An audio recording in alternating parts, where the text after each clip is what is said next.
Pokoknya ada orang nikah, terus Doski ngerokok, terus yang ngelempar duit 100 juta di pernikahannya ngerokok lagi, terus salim dengan gaya yang wow sengak abis bos gitu. Mafia aja kalau nikah masih tahu adab depan banyak orang, pakaiannya rapi pula lah ini. So asik sih gitu. Tiba-tiba aja gitu out of nowhere dia marah-marah gitu.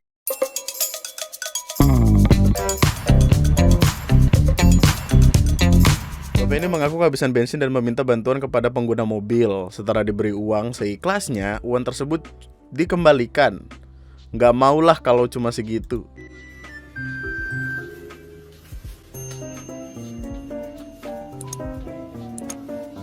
Dibalikin aja.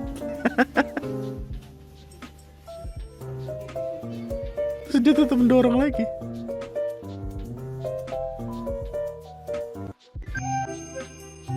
Siapa yang kenal sama bapak ini? Saya sudah sering nampak bapak ini. Dan setiap saya nampak bapak ini selalu mendorong becanya. Emang hobi ya Ge. Itu dia lagi lucu-lucunya. Jadi seneng kemana-mana dorongin motor. Jadi suatu malam saya berhenti di depan minimarket. Pas di saat itu juga bapak ini melintas ke arah saya. Dan benar saja dia berhenti tepat di sebelah pintu. Oh, meminta sedekah. Di saat turun beliau mengatakan tidak ada uang untuk beli bensin. Tolong bantu, kau belum makan. Saya bantu seikhlasnya, malah dikembalikan dan dimarahin balik. Katanya nggak mau lah kalau cuma segitu. Modus habis minyak, rute jalannya Sutomo Krakatau, sama persis aku kasih 2.000 malah marah. Besoknya jumpa lagi, anaknya bandel kali. Jadi emang modus. Coba deh yang rumahnya kan yang nontonin gua nih kayaknya dari mana-mana ya. Tapi nih ada yang tahu rute jalan Sutomo Krakatau ini gak? Sutomo Krakatau. Wah, jauh banget nih dari Banten ke Aceh aja. Ini either ada perasaan tidak suka ketika dikasih tidak sesuai nominal, atau emang modus aja, modus pengen yang, lu tau gak sih yang tipikal pengen minta duit, pengen dapat duit tapi memanfaatkan iba dan belas kasih orang lain gitu. Cuman apa masalah dari si bapak ini kan kita nggak tahu juga gitu. Apakah emang sudah sering demikian gitu? Apa emang bisnis kerjanya adalah dia berangkat jam 8, pulang jam 8 juga, dorong-dorong untuk nyari sumbangan, kemudian sumbangannya kagak dipakai buat bensin tapi buat makan, terus besok melakukan itu lagi dan terus saya dilakuin gitu. Yang selalu gue takutkan adalah apakah yang kayak gini terjadi dari keadaan sesungguhnya di mana dia emang butuh pertolongan, terus tiba-tiba ada orang datang ngasih 100.000 gitu, terus kayak yang anjing, kalau gue bisa begini tiap hari kaya nih gue, terus dia lakukan gitu. Mesti kocak banget. Tapi dia rame-rame loh, istrinya di dalam, anaknya 2 biji. Ini di mana sih? Jogja lokasinya. Ini tahu nggak lokasinya di mana?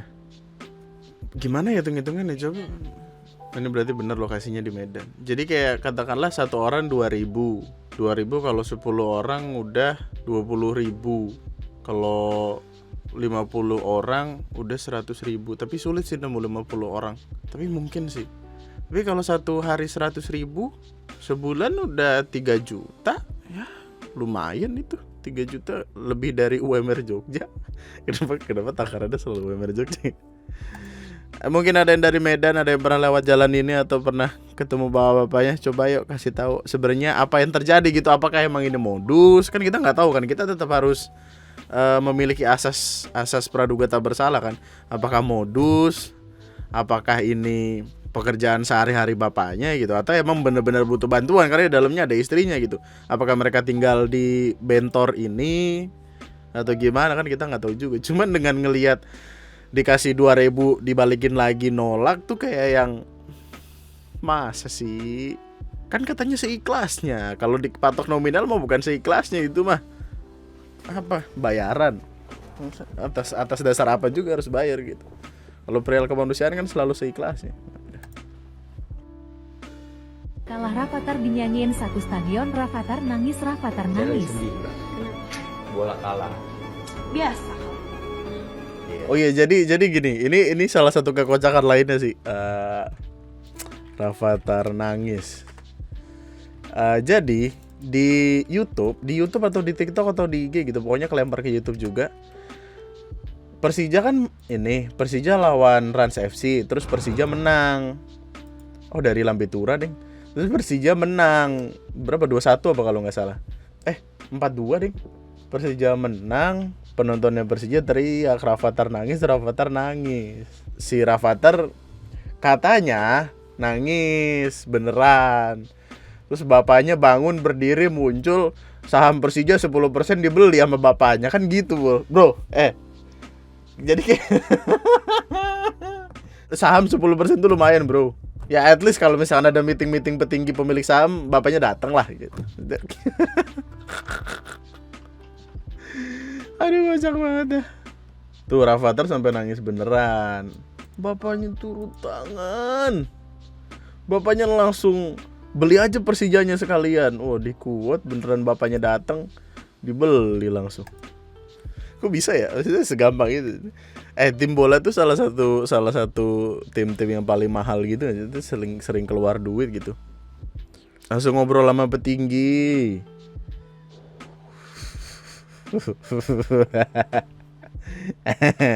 Definisi sesungguhnya dari tak tuku cangkemmu, cok. Dituku loh. Mantap. Lu udah pernah nonton Crazy Rich Asian belum sih? Yang ada satu scene dimana kayak ini orang pengen nyewa hotel, terus dapat penolakan gitulah sama hotelnya itu. Terus si ibu ini yang pengen nyewa itu keluar nelpon suaminya, terus masuk lagi ke dalam. Resepsionisnya nanya, ibu maksudnya apa? Ibu ngapain balik ke sini lagi, nggak ada kamar, blablabla. Tiba-tiba pemiliknya turun terus nyalamin si ibu-ibunya. Kenalin ini pemilik baru. Nah yang gitu loh, maksud gue happy tau ngeliat yang kayak gini tuh kayak orang kaya PNS, pegawai Nagita Slavina. Oh gini deh, yang sebenarnya pengen banget gue bahas itu adalah video tentang perkara video ini. Jadi beberapa waktu lalu sempat ada video dari TikTok yang ramai sekali masuk ke Twitter, viewsnya udah 4,5 juta. Itu Juli tanggal 18, 3 hari yang lalu by the way, yang mana telat sekali gue ngebahasnya. Tapi intinya di dalam video ini ngasih lihat tentang seorang mas-emas. Kenapa mas-emas? Saya tahu banget gue umur berapa. Pokoknya ada orang nikah, terus doski ngerokok, terus yang ngelempar duit 100 juta di pernikahannya, ngerokok lagi, terus salim dengan gaya yang wow sengak abis bos gitu. Nah dari video berdurasi 27 detik ini, sosial media ramai sekali, apalagi yang di Twitter, karena kalimat yang keluar adalah, aku mah mending mahar 500.000, yang penting lakinya punya etika dan bisa menghargai wanitanya. Kalimat ini nge-trigger siapapun yang ngelihat dan komen dengan bilang kayak, iya sih, mending gue dapat mahar ceban atau mahar Indomie daripada punya suami yang kelakuannya kayak gini di depan muka umum, bla bla bla, ngeluarin duit 100 juta kelakuannya kayak gini. Ini si mbaknya orang tua mbaknya tuh punya utang apa sama masnya sampai mau diginikan yang gitu-gitu. Karena orang mikirnya ini menyangkut harga diri dari wanita yang ada di pernikahan ini. Saya telusuri lah, lihat komen-komennya. Minimal mandilah sebelum nikah bang. Nah, kalimat kocak satu. Ngeri banget cowok, takutnya cowoknya kasar, apalagi kalau nggak bisa ngajarin attitude yang baik untuk anaknya kelak. Haha gila, lu pikir lagi main mafia-mafiaan. Lu tau gak sih mafia yang level 1 krok, level 100 bos mafia yang gitu-gitu yang di iklan IG tuh guys. Mafia aja kalau nikah masih tahu adab depan banyak orang, pakaiannya rapi pula lah ini. So asik sih tol. Nah, gitu. Tiba-tiba aja gitu out of nowhere dia marah-marah gitu. Nggak kebayang tuh orang toksiknya kayak apa. Orang toksik lain mah minimal pas nikahan masih tahu adab lah ini. Aduh anjir nggak banget.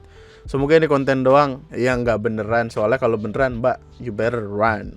Kalimatnya tuh intinya kayak mau ngasih tahu kayak, mbak mending lu udah jangan mau sama dia, ya, segala macem itulah. Kemudian ketemulah gue sama beberapa katakanlah klarifikasi yang tersebar di media sosial. Ya pokoknya kalimat yang keluar adalah, oke, saya klarifikasi. Pertama, terima kasih buat WO dan fotografer yang sangat profesional. Baru kali ini dapat WO dan fotografer kompak dan totalitas sekali. Yang mana tentu saja baru pertama kali. Ini kan pernikahan pertama dong, harusnya enggak sih mbak? Gue gak boleh seusah di sebenernya. Dan yang kedua, karena temanya mafia, Jadi memang ekspresi wajah, gaya pakaian, dan perilaku yang memang sudah kami atur. Untuk fotografer pun profesional, ikut apa yang kita mau. Bahkan yang mengeluarkan uang juga izin dulu sama fotografernya. Dan fine-fine aja, nggak masalah. Karena memang untuk dokumentasi pribadi. Jadi jangan ada yang menyalahkan fotografernya. Bahkan WO dan fotografer mau membantu meluruskan masalahnya. Terima kasih banyak untuk blablabla. Oh, ini tuh kayak clarify untuk supaya fotografer sama WO-nya nggak diserang ya. Bukan untuk mengklarifikasi apa yang sebenarnya terjadi. Tapi ya intinya ini hanya konten, bukan hanya konten apa, hanya konsep semata yang mana diterima salah di hadapan orang-orang. Maksudnya orang-orang nerimanya tidak. Ya cuma dengan video 27 detik men. Maksudnya video yang kesebar ini kan kita nggak tahu konteksnya yang beneran kayak gimana segala macam. Dan katanya tuh ini kelolosan gitu loh, bukan dari pihak keluarga atau apa. Meskipun pada akhirnya bahkan yang mengeluarkan uang juga izin dulu sama fotografer ya. Kalau kata gue mah lu izin dulu sama orang tua. Tapi kayaknya udah sih, harusnya udah lah. Nah kemudian ketemulah akun TikTok dari Simbaknya, Simba Yanika. Kemudian klarifikasinya keluar. Oke, di sini saya mau klarifikasi terkait video saya yang sedang viral. Jadi acara pernikahan saya kemarin memang khusus untuk pribadi dan mengundang keluarga serta rekan dekat saja. Yang memposting di TikTok pun karena ketidaksengajaan saudara saya. Saya dan suami tidak pernah posting apa-apa dimanapun. Jadi memang temanya itu begitu, semuanya sudah terkonsep, sudah izin keluarga, dan saat mau mengeluarkan uang pun suami saya izin dulu ke fotografernya. Dan katanya gak apa-apa karena itu buat dokumentasi pribadi saja. Untuk acara formalnya pun sudah berjalan dengan lancar, alhamdulillah. Jadi mohon untuk kalian yang buat video parodi atau apapun itu janganlah diviralkan lagi karena saya dan suami saya baik-baik saja. Video itu cuman video beberapa detik yang saya dan suami saya sedang membuat video dokumentasi. Jadi itu bukan sikap yang sebenarnya. Yang sebenarnya pun suami saya sangat baik, sangat menyayangi saya dan tidak pernah kasar seperti yang kalian komen di kolom komentar itu. Jadi mohon untuk kalian tidak memviralkan lagi. Ini mau kemana deh? Sekarang pun suami saya udah mulai kerja. Baik-baik aja. Muka suaminya tuh kayak persis muka siapa ya? Muka gua apa ya? Maksudnya muka suaminya tuh bukan yang gahar, yang garang, yang kayak bakal maki-maki orang, ngegentak tiap kali ada masalah. Mungkin kayak bocah baik-baik aja gitu. Baik-baik aja. Jangan jangan sayang. Jadi mohon jangan diviralkan lagi ya. Saya sekeluarga mohon maaf jika ada kesalahan terkait video tersebut. Terima kasih.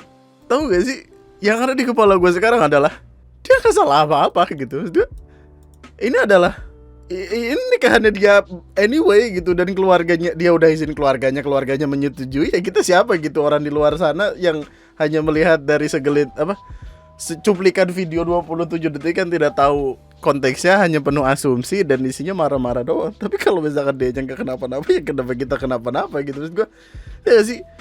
Dan gue yakin Mbak ini yang pertama kali ngelihat video TikTok ini juga nggak tahu sebelum akhirnya dia taruh di Twitter ini.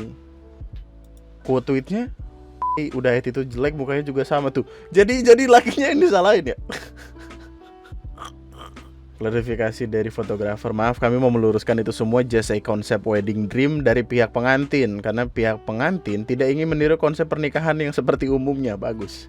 Sekali lagi hanya sekedar konsepnya yang bertema mafia. Attitude aslinya tidak seperti itu ya kak. Dari ngelihat video ini terus mas-masnya tiba-tiba yang kayak kocak abis gitu. Ya emang ini orang bye-bye dah. Ini orang asik nih di tongkrongan nih kayaknya nih. Oh ini foto priwetnya. Emang dia bawa samurai sih. Mungkin mafianya bukan mafia in a way mafia ya. Maksudnya mafianya mafia Jepang gitu kali. Lebih ke Yakuza sih sebenarnya. Yakuza mafia Jepang kan? Iyalah. Iya dong. Iya sih.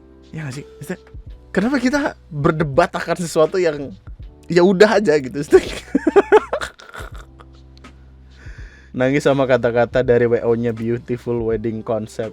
Love you all the best, beautiful wedding concept dengan totalitas yang tiada batas. Terima kasih sudah semua berkat kerjasama seluruh pihak vendor dan keluarga pengantin acara bisa sesukses itu.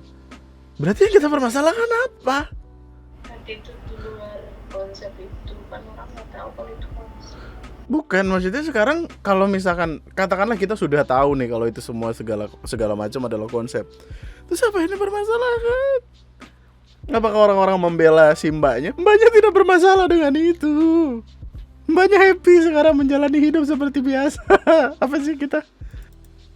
Komen-komen seperti tidak menghargai istri. Sengabat ngehe gayanya. Tengil banget tuh muka. Minimal mandi. Gue yakin bahkan di keluarganya mereka pun ya ada kebingungan yang terjadi sih, gue yakin. Karena segimanapun lu bilang kayak itu adalah konsep, pasti akan ada beberapa orang yang nggak tahu kalau itu konsep gitu. Terlepas dari itu, gimana ya, di satu sisi kayak dari potongan video tersebut terus kemudian orang semua langsung memaki-maki dan lain sebagainya tanpa tahu kejadian yang sebenarnya terjadi. Mereka pikir membela mbak-mbaknya, yang mana sebenarnya mbak-mbaknya nggak perlu dibela anyway gitu. Tapi ya itu membuktikan kalau di sisi lain netizen Indonesia itu memiliki empati yang sangat tinggi atas ketidakadilan yang sekiranya bisa terjadi. Yang mana itu di satu sisi bagus, tapi di sisi lain kalau nggak tahu cerita utuhnya malah jadi bener-bener ngata-ngatain sebegitunya. Di sisi lain, cari dulu lah konfirmasinya seperti apa. Gue aja kemarin ketawa loh waktu ngeliat video mbak-mbaknya. Maksudnya dia kelihatan bahagia-bahagia aja sama mas-masnya, sama suaminya gitu. Orang-orang di TikTok ini tuh pada baik-baik gitu loh, maksudnya ngedukung kayak enggak apa-apa, kamu nggak perlu klarifikasi, mereka juga nggak perlu tahu kamu ngapain, it's your wedding day, mau shoot kayak apa juga itu hak kamu kok. Sama dan iya bener, dia ngebayar akan semua ini loh, dia yang keluar duit, dia yang menikmati, dia yang akan bikin keluarga, dia kenapa yang ribut orang lain gitu. Ya mungkin miss-nya adalah ya mesti dicari tahu nih siapa orang yang pertama kali naikin video ini nih, Vera April ini. Ini kan katanya salah satu keluarganya yang mungkin dia udah tahu kalau itu terkonsep, kemudian dia naikin ke TikTok, kemudian ramenya dari sana. Ya ketidaksengajaan itulah yang menimbulkan miskomunikasi di sosial media kita tercinta ini.